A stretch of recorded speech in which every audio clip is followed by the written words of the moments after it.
Without further ado, make some noise for Trenna Richardson!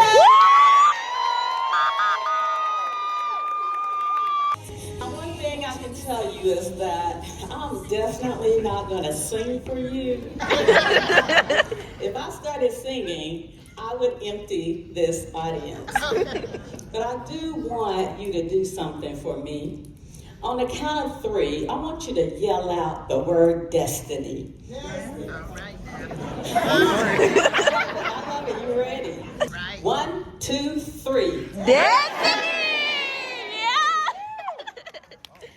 I want to take you back to my childhood where my bottom rock started. I was poor and we lived in the projects. It was no joke. All the roaches crawling around our rundown neighborhood.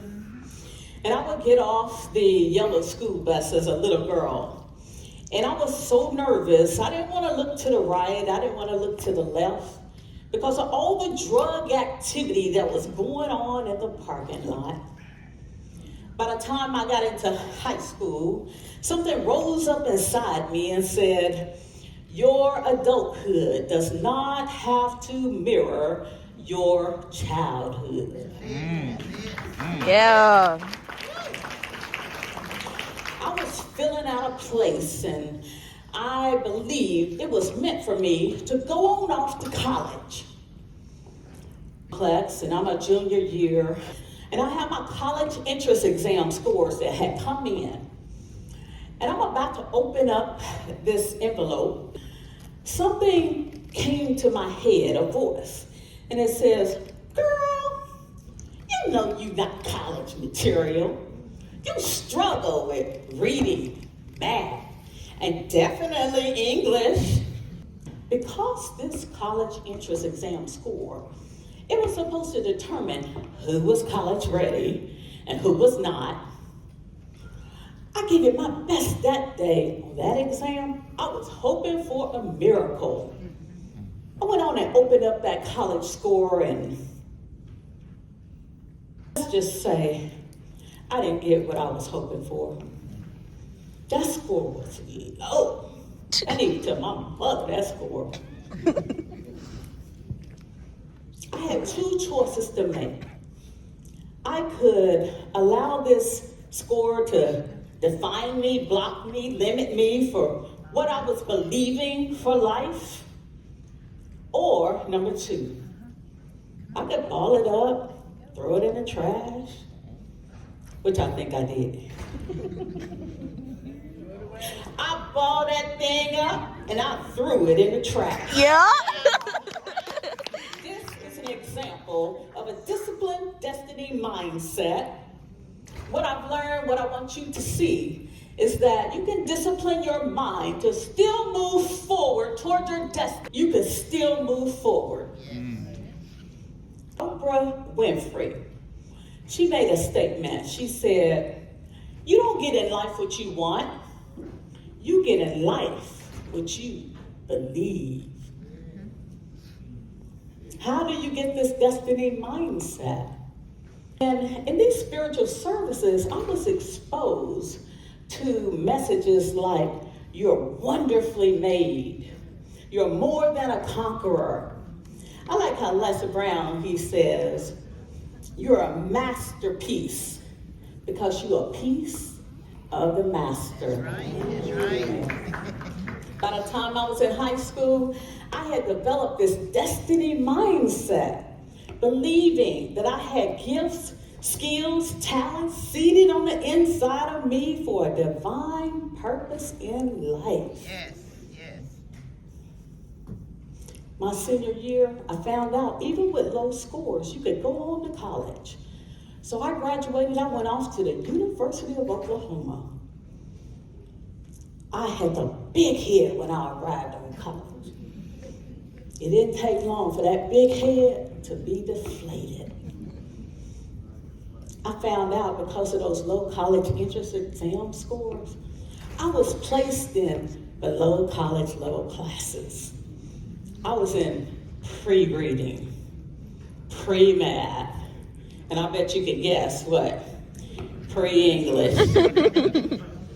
I got my English paper back from my college professor. It was so many red marks for correction, I couldn't even find my original word. I was like, I'm gonna have to learn how to learn. There you go. I found out they had free tutoring. Free. Did I mention the word free? That's it. I went to tutoring in the morning, I went to tutoring in the evening. Those tutors, they knew my name. Those red marks got less and less. One day, I looked at my paper and had a comment. It said, your paper was one of the best in the class. I said, oh my goodness. The same thing was happening with my other courses. I was progressing all the way up till I completed that first degree. Yes. What? Thank Yeah. What I've learned, what I want you to see is that it doesn't matter where you start. That's it. What matters is the journey and the fight to finish. Use your available resources. Be disciplined and show up and do the work. You're going to go down your destiny path. The next thing is you've got to be disciplined to guard yourself against negative messages of others. Yes, yes. I was in my doctoral program, and I was in the second year, and I'm sitting in the back of the class on day one. I was in advanced pathophysiology. And the professor was in the front of the class. She had a white lab jacket on that went down to her knee. She already had her doctoral degree. And she says, this class gonna be hard. This class gonna be complicated. Students could get a D, they could get an F, and it'll drop your grade point average. And you'll be ineligible for other graduate programs. My eyes were big. I was like, what am I gonna do? What am I gonna do? I'm about to make an F, and it's gonna drop my grade point average. And a voice came to my head and said, you're way out of your league. Why are you here? And I left day one, and I was thinking, and I was thinking, I was thinking some more.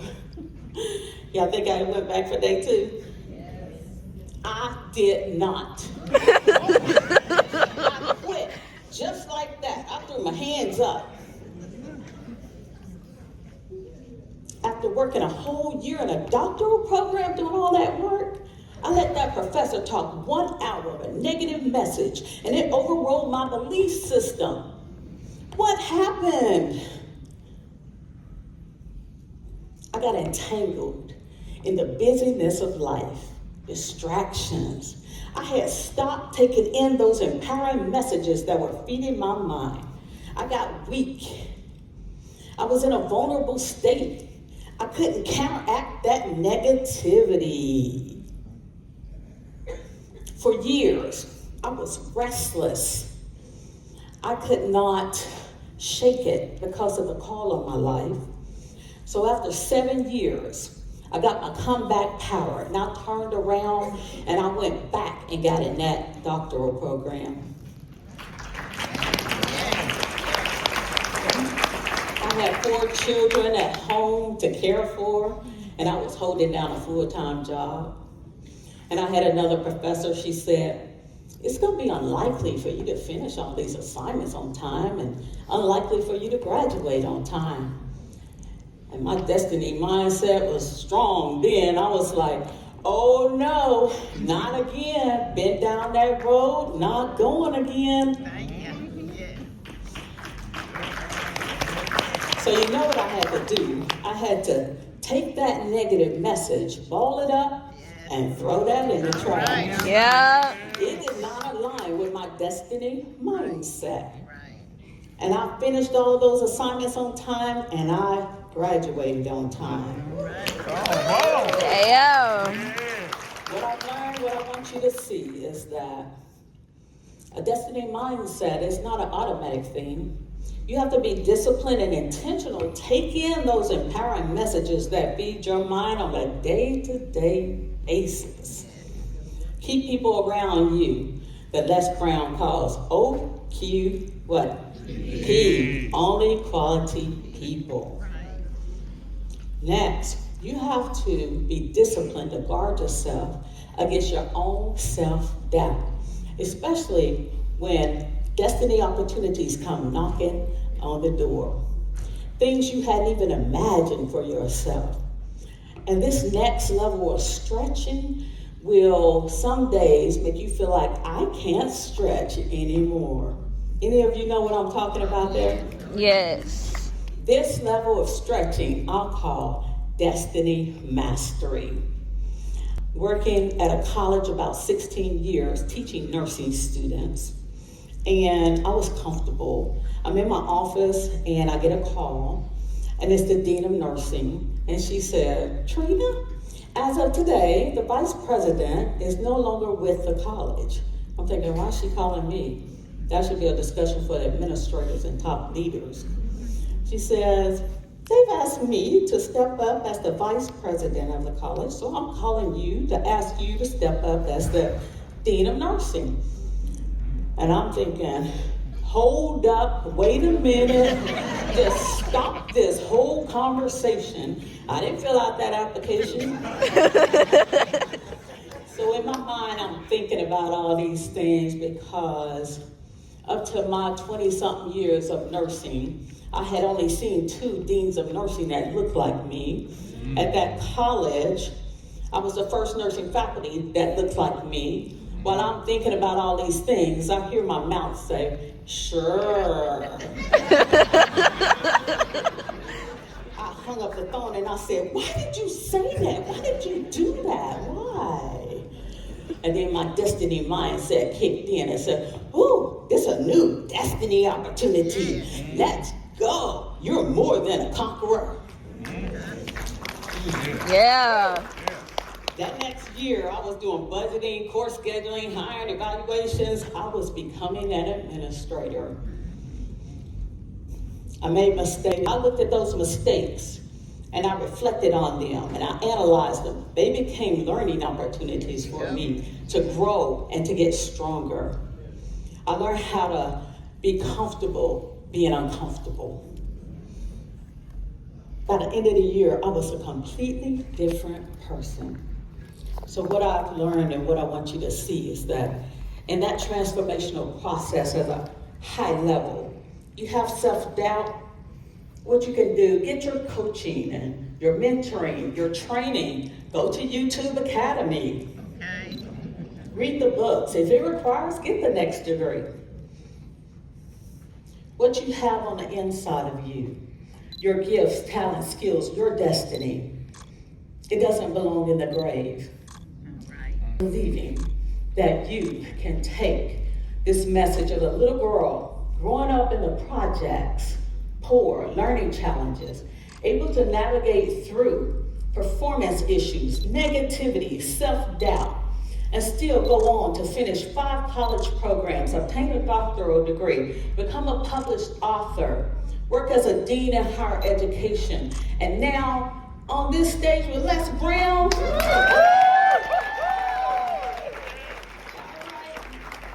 That you too, your destiny, your gifts, talents, skills, those callings, passions, you too can do the same thing. So for your destiny's sake, the next time you pull something out of your life envelope, if it does not align with your destiny, you know what you gotta do. Ball it out. Yeah. Yeah.